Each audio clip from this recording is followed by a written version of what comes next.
আসসালামু আলাইকুম। সকল দর্শক শ্রোতাকে আমন্ত্রণ জানিয়ে শুরু করছি চ্যানেল আই সংবাদ। সংবাদ স্টুডিওতে আপনাদের সাথে আছি মোহাম্মদ রাইহান। বিস্তারিত সংবাদের শুরুতে জানিয়ে দিচ্ছি ফ্রেশ আটা ময়দা সুজি সংবাদ শিরোনামগুলো। গাজায় যুদ্ধবিরতি মানবে না ইসরায়েল, জিম্মি উদ্ধারে ব্যাপক সামরিক অভিযানের পরিকল্পনায় নেতানিয়াহুর মন্ত্রিসভার অনুমোদন। ঢাকা মাওয়া সড়কে মুন্সিগঞ্জের সিরাজদিখানে প্রাইভেট কারের ধাক্কায় ৩ মোটরসাইকেল আরোহী নিহত, একজনের অবস্থা আশঙ্কাজনক। কোনো গোষ্ঠীর বক্তব্য জাতীয় নির্বাচন নিয়ে বিভ্রান্তি তৈরি করছে, বললেন তারেক রহমান। রাজনীতিকে রাজনীতি দিয়ে মোকাবিলার আহ্বান। এবং সবুজে সাজাই বাংলাদেশ স্লোগানে প্রকৃতি ও জীবন ক্লাবের Chattogram cantonment public school and কলেজে বৃক্ষরোপণ ও বিতরণ, দায়িত্বশীল নাগরিক গড়ার প্রত্যয়।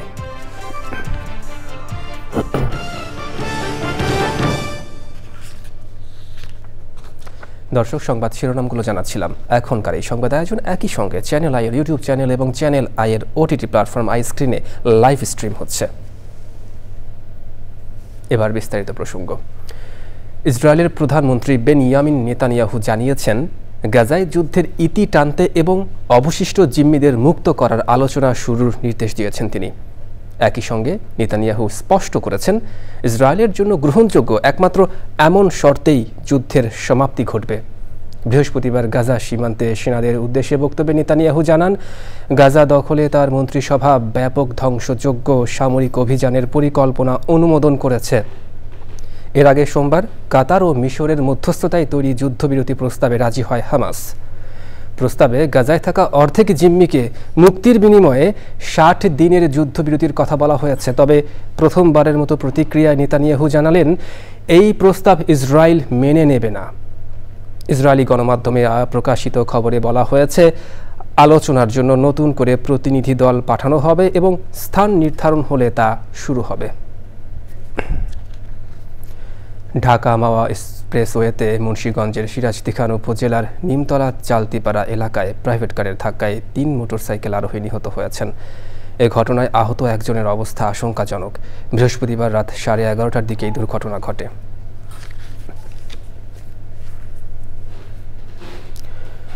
কোনো গোষ্ঠীর বক্তব্য আর শর্তে নির্বাচন নিয়ে বিভ্রান্তি তৈরি হচ্ছে অভিযোগ করে বিএনপির ভারপ্রাপ্ত চেয়ারম্যান তারেক রহমান বলেছেন, নির্বাচন সামনে রেখে বিএনপি ঠেকাও প্রবণতা লক্ষ্য করা যাচ্ছে। জন্মাষ্টমীকে ঘিরে সনাতন ধর্মাবলম্বীদের সঙ্গে মত বিনিময়ে অনলাইনে যুক্ত হয়ে তিনি বলেন, অপকৌশলের আশ্রয় না নিয়ে রাজনীতিকে রাজনীতি দিয়ে মোকাবিলা করা উচিত। রাহুল রায়ের রিপোর্ট। সনাতন ধর্মাবলম্বীদের অন্যতম বড় ধর্মীয় উৎসব জন্মাষ্টমী উপলক্ষে রাজধানীতে ছিল শুভেচ্ছা বিনিময় অনুষ্ঠান। বিএনপি মহাসচিব সহ সিনিয়র নেতারা দিনটির তাৎপর্য তুলে ধরেন। অনুষ্ঠানে ভার্চুয়ালি যুক্ত ছিলেন বিএনপির ভারপ্রাপ্ত চেয়ারম্যান তারেক রহমান। সনাতন ধর্মাবলম্বীদের শুভেচ্ছা জানিয়ে একটি অসাম্প্রদায়িক আর সৌহার্দ্যের বাংলাদেশ গড়ে তোলার কথা বলেন বিএনপির ভারপ্রাপ্ত চেয়ারম্যান। শ্রীকৃষ্ণের আবির্ভাবের পর ধ্বংস হয় খুনি স্বৈরাচারী রাজা কংস। জুলাইয়ের গণ অভ্যুত্থানে হাজারো শহীদদের আত্মত্যাগের মধ্য দিয়ে কংসরূপী ফ্যাসিস্টের কবল থেকে এই বাংলাদেশ এবং বাংলাদেশের গণতান্ত্রিকামী মানুষ মুক্ত হয়েছে। এই নির্বাচন অনুষ্ঠান নিয়ে কোনো রাজনৈতিক ব্যক্তি বা গোষ্ঠীর বক্তব্য, মন্তব্য কিংবা নিত্য নতুন শর্ত বা শর্তের প্রস্তাবনা সামগ্রিকভাবে জনমনে বিভ্রান্তি সৃষ্টির একটি কারণ হয়ে দাঁড়িয়েছে। প্রতিটি ইস্যুতে ঐক্যমত না হলেও স্বৈরাচার ঠেকানো ও দেশের স্বার্থে সবাইকে একমত হওয়ার আহ্বান জানান তারেক রহমান। বিএনপিকে নিয়ে অপকৌশলের আশ্রয় নেওয়া হচ্ছে বলেও অভিযোগ করেন তিনি। জনগণ বিএনপিকে রাষ্ট্র পরিচালনার দায়িত্ব দিতে পারে, এই ভয়ে পলাতক স্বৈরাচার বিএনপির বিজয় ঠেকাও এর মতন অন্তর্ঘাতী অপরাজনীতি চালু করেছিল। ফ্যাসিবাদ মুক্ত বাংলাদেশেও যারা মনে করছেন নির্বাচন দিলে জনগণ ভোট দিয়ে বিএনপিকে সরকার গঠনে সহায়তা করবে, যারা এই চিন্তা থেকে বিএনপির বিজয় ঠেকানোর জন্য নানা রকম অপকৌশলের বা শর্তের বেড়াজালের আশ্রয় নিচ্ছেন, তাদের দৃষ্টি আকর্ষণ করে বলতে চাই, রাজনীতিকে রাজনীতি দিয়েই মোকাবেলা করুন। জনগণের শক্তির উপরে আস্থা এবং বিশ্বাস রাখুন। আগামী নির্বাচনে সনাতন ধর্মাবলম্বীদের সমর্থন ও সহযোগিতা চেয়ে তারেক রহমান বলেন, দল মত ধর্ম নির্বিশেষে এই দেশ সবার। দল মত ধর্ম দর্শন যার যার, রাষ্ট্র সবার। রাহুল রায়, চ্যানেল আই, ঢাকা। জনগণ চাইলে অবশ্যই পিআর পদ্ধতিতে জাতীয় নির্বাচন দিতে হবে বলেছেন বাংলাদেশ জামায়াতে ইসলামের সহকারী সেক্রেটারি জেনারেল হামিদুর রহমান আজাদ। নির্বাচন ভবনে প্রধান নির্বাচন কমিশনারের সঙ্গে জামায়াতের প্রতিনিধি দলের বৈঠক শেষে তিনি বলেন, নির্বাচনকে কেন্দ্র করে বিগত সময়ের মতো সংকট যাতে আর তৈরি না হয় সেজন্য পিআর পদ্ধতির বিকল্প নেই। তবে পিআর পদ্ধতি ছাড়া জামায়াতের নির্বাচন যাবে কিনা তা বলার সময় এখনও আসেনি বলে মন্তব্য করেন তিনি।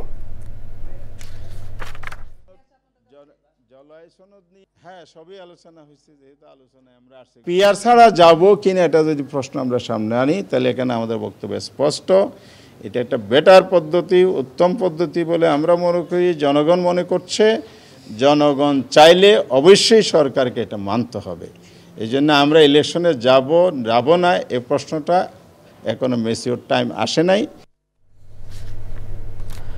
জুলাই গণঅভ্যুত্থানে নারীদের অনুপ্রেরণাদায়ক অংশগ্রহণের পরও জুলাই পরবর্তী সময়ে নারীদের পিছিয়ে রাখতে এত তৎপরতা কেন, এমন প্রশ্ন রেখেছেন ডাকসু নির্বাচনে স্বতন্ত্র শিক্ষার্থী ঐক্য প্যানেলের ভিপি পদপ্রার্থী উমামা ফাতেমা।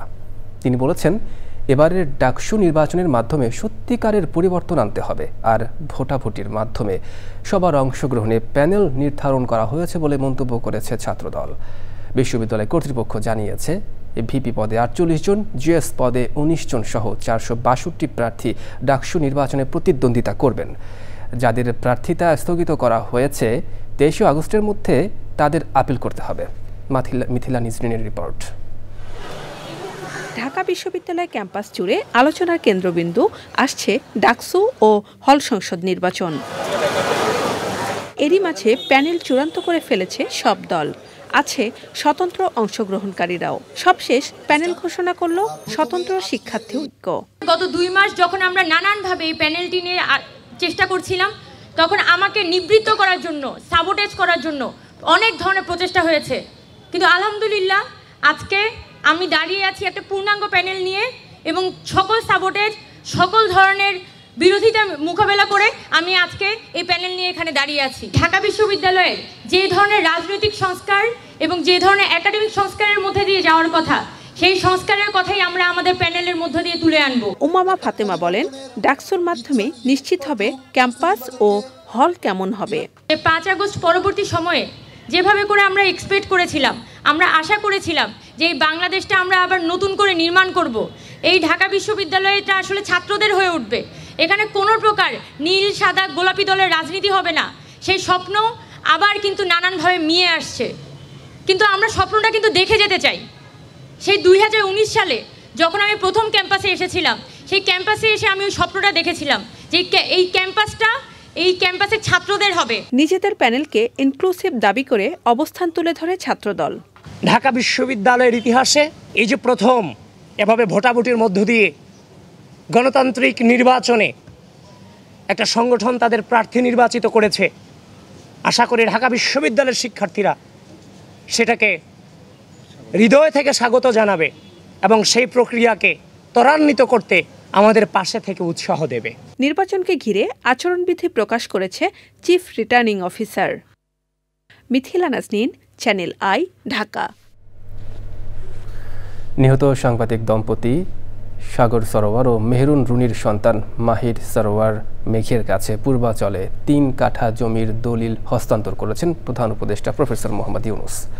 রাষ্ট্রীয় অতিথি ভবন যমুনায় মাহির সরোয়ার মেঘের কাছে এই দলিল হস্তান্তর করেন প্রধান উপদেষ্টা।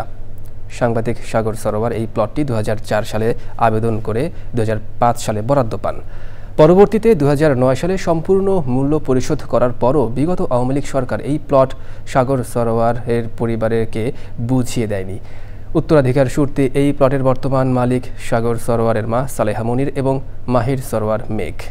প্লটের দলিল হস্তান্তর অনুষ্ঠানে প্রধান উপদেষ্টা সাগর রুনি হত্যা মামলার তদন্তের অগ্রগতি সম্পর্কে খোঁজ খবর নেন। সংশ্লিষ্ট কর্তৃপক্ষকে আলোচিত এই হত্যা মামলায় দ্রুত তদন্ত শেষ করার নির্দেশ দেন প্রধান উপদেষ্টা। মেঘ তার নিজের ডিজাইন করা একটি জার্সি ও ব্যাগ প্রধান উপদেষ্টাকে উপহার দেন।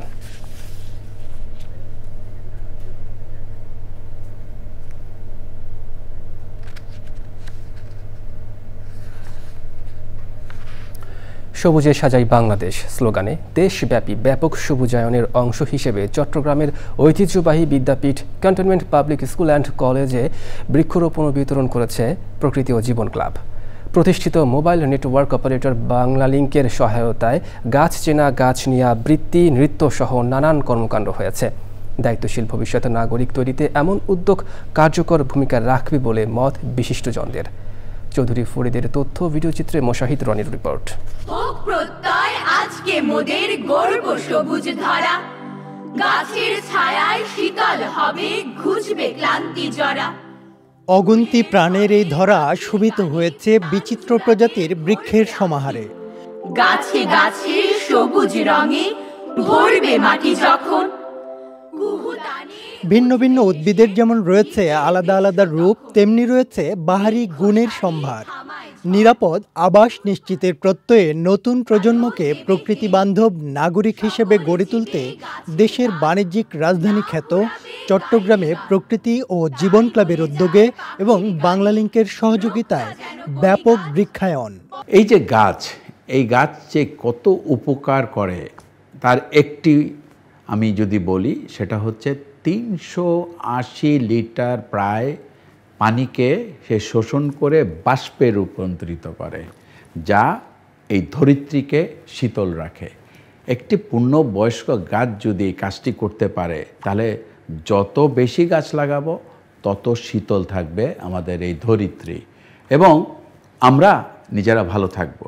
আসুন সবাই বৃক্ষরোপণ করি এবং এই দেশটাকে সবুজে ছেয়ে ফেলি। পাতায় পাতায় অক্সিজেন, ফুলের মাঝে হাজারো শিক্ষার্থীর উচ্ছ্বাসী অংশগ্রহণে বন্দর নগরীর ঐতিহ্যবাহী ক্যান্টনমেন্ট পাবলিক স্কুল অ্যান্ড কলেজের নয়নাভিরাম ক্যাম্পাস জুড়ে সবুজের বন্দনা। গাছ রোপণ করবো আর দেশ বাঁচাবো। গাছ রোপণ করবো যাতে পরিবেশ কম দূষিত হয়। গাছগুলোকে এমন জায়গায় রাখতে হবে যেখানে রোদের আলো পড়ে। গাছ হচ্ছে আমাদের খুব ভালো বন্ধু। গাছ লাগিয়ে আমাদের পরিবেশ রক্ষা করতে হবে। পরিবেশের উপকার করার সুযোগ পেয়েছি। To reduce the emission of carbon dioxide and the greenhouse effect, its impact is greatest. They have proudly joined in the tree plantation program of this institution. Trees give us oxygen, and without oxygen we cannot survive. বৃক্ষরোপণের এই অভিজ্ঞতা আমি পরিবেশ সংরক্ষণে কাজে লাগাতে পারবো। দখল দূষণে জেরবার বাস্তুতন্ত্র রক্ষায় এমন উদ্যোগ সবুজ আন্দোলনকে ত্বরান্বিত করবে বলে মত বিশিষ্টজনদের। গাছ না থাকলে আমরা বাঁচবো না, কারণ গাছ আমাদেরকে অক্সিজেন দিচ্ছে, সেই অক্সিজেন নিয়ে আমরা বেঁচে আছি। পরিবেশের ভারসাম্য সুরক্ষা ও উন্নয়নে বৃক্ষ তাৎপর্যপূর্ণ ভূমিকা পালন করে। হয়তো আমরা এখন যে শহরে বাস করতেছি, আমরা গাছ খুব একটা চোখে দেখি না। সো এই জিনিসগুলোর কারণে আমরা আরও বেশি ভালোবাসবো, গাছের কাছে আরও বেশি যাব। সো এটা আসলে সবাইকে মোটিভেট করবে। প্রকৃতি জীবন ফাউন্ডেশন প্রতিষ্ঠা করার মাধ্যমে পুরো বাংলাদেশের প্রাণ প্রকৃতি সুরক্ষায় যে অবদান রেখে যাচ্ছেন সেটাও কিন্তু অসাধারণ। এই পৃথিবী শুধু মানুষের জন্য না, প্রাণী কুল, বৃক্ষকুল সহ সবাইকে নিয়ে যখন আমরা বাঁচতে পারবো, তখন আমরা একটা স্বাস্থ্যকর জীবন যাপন করতে পারবো। দেশের জনসংখ্যাকে জনসম্পদের রূপ দিতে শিক্ষার্থীদের ভালো মানুষ হবার পাশাপাশি প্রকৃতি ও জীববৈচিত্র্য সংরক্ষণে দায়িত্বশীল হতে হবে বলে মত বিশেষজ্ঞদের। উড়ছে পাখি পাখনা মেলে, আজ মন চলে যায় জাদুর। Mosahid Roni, channel I. দর্শক দেখছেন চ্যানেল আই সংবাদ। এবার বিরতি, আর বিরতির পর জানিয়ে ফিরছি।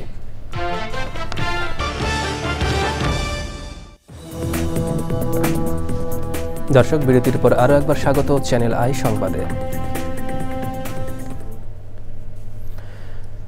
সাংবাদিক ও সাংবাদিকতার বিরুদ্ধে চট্টগ্রাম মেট্রোপলিটন পুলিশ কমিশনারের হুমকি ও শিষ্টাচার বহির্ভূত আচরণের প্রতিবাদে মানববন্ধন ও সমাবেশ করেছে চট্টগ্রাম সাংবাদিক সমিতি। সিইউজের সভাপতি রিয়াজ হায়দার চৌধুরীর সভাপতিত্বে ও সাধারণ সম্পাদক সবুর শুভর সঞ্চালনায় সমাবেশে সাংবাদিক নেতারা বলেন, কোনো অবস্থাতেই পুলিশ কর্মকর্তা সাংবাদিকদের বিরুদ্ধে হুমকিমূলক বক্তব্য দিতে পারেন না। সাংবাদিক নেতৃবৃন্দ অবিলম্বে হুমকিমূলক বিবৃতি প্রত্যাহারের দাবি জানান। এবার নিটোল ডাটা কৃষি সংবাদ।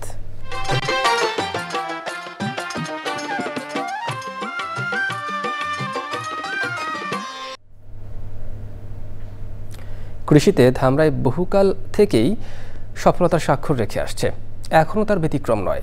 ফসল উৎপাদনে দিন দিন কৃষক নতুন উদ্ভাবিত পদ্ধতিতে ফসল চাষ করছে। তার একটি মালচিং পদ্ধতিতে সবজি চাষ। এই পদ্ধতিতে শশা চাষ করে কৃষক ব্যাপক লাভবান হচ্ছে। সাভার থেকে জাকির হাসানের তথ্য, ভিডিওচিত্রে আল মুকসিদের রিপোর্ট। ভৌগোলিকভাবেই ঢাকা জেলার ধামরাই কৃষির জন্য পুরোপুরি উপযোগী বলে স্বীকৃত। উপজেলা কৃষি অফিসের পরামর্শে কয়েকজন কৃষক মাচায় সবজি চাষ করার পরিবর্তে আধুনিক মালচিং পদ্ধতিতে চাষাবাদ করছেন। এই পদ্ধতিতে শশা চাষ করে লাভবান হচ্ছেন তারা। আমি গত 2 বছর যাবৎ আধুনিক পদ্ধতিতে মালচিং পেপার দিয়ে সবজি চাষ করি। ইতিমধ্যে আমি এই মালচিং পদ্ধতিতে সবজি চাষ করে ব্যাপক সাফল্যের মুখ দেখেছি। এই মালচিং পদ্ধতিতে করলে 1 নম্বর সুবিধা হলো এখানে আগাছা খুব কম জন্মায়।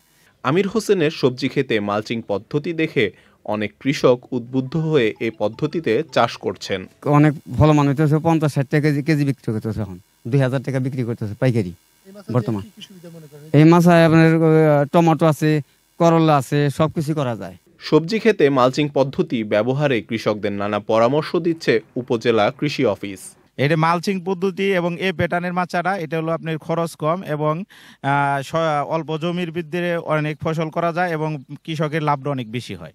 দেশকে খাদ্যে স্বয়ংসম্পূর্ণ রাখতে আধুনিক পদ্ধতির চাষাবাদে কোনো বিকল্প নেই বলে মনে করেন কৃষি সংশ্লিষ্টরা। আল মুকসিদ, চ্যানেল আই। এবার প্রকৃতি সংবাদ।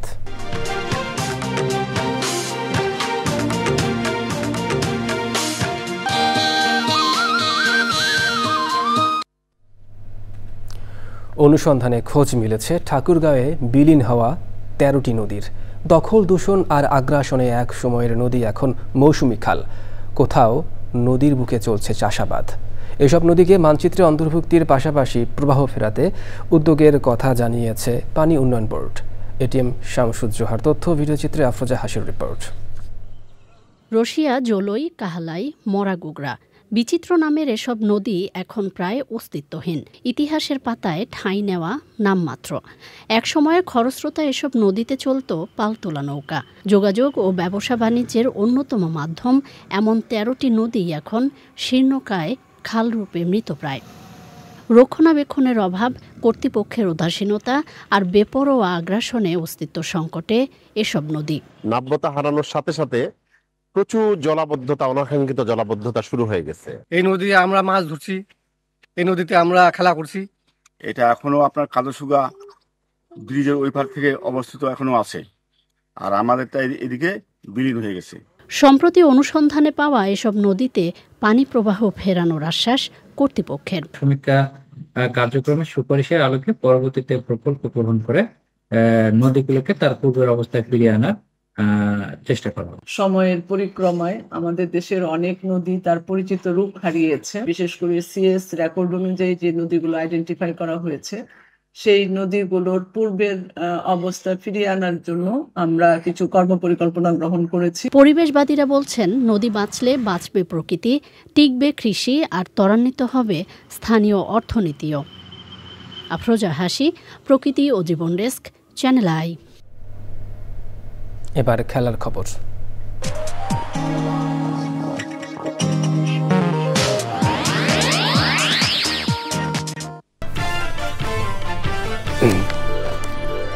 গাজায় যুদ্ধবিরতি মানবে না ইসরায়েল। জিম্মি উদ্ধারে ব্যাপক সামরিক অভিযানের পরিকল্পনায় নেতানিয়াহুর মন্ত্রিসভার অনুমোদন। ঢাকা মাওয়া সড়কে মুন্সিগঞ্জের সিরাজদি খানে প্রাইভেট কারের ধাক্কায় 3 মোটরসাইকেল আরোহী নিহত, একজনের অবস্থা আশঙ্কাজনক। কোনো গোষ্ঠীর বক্তব্য জাতীয় নির্বাচন নিয়ে বিভ্রান্তি তৈরি করছে বললেন তারেক রহমান। রাজনীতিকে রাজনীতি দিয়েই মোকাবেলার আহ্বান। এবং সবুজে সাজাই বাংলাদেশ স্লোগানে প্রকৃতি ও জীবন ক্লাবের Chattogram cantonment public school and কলেজে বৃক্ষরোপণ ও বিতরণ, দায়িত্বশীল নাগরিক গড়ার প্রত্যয়।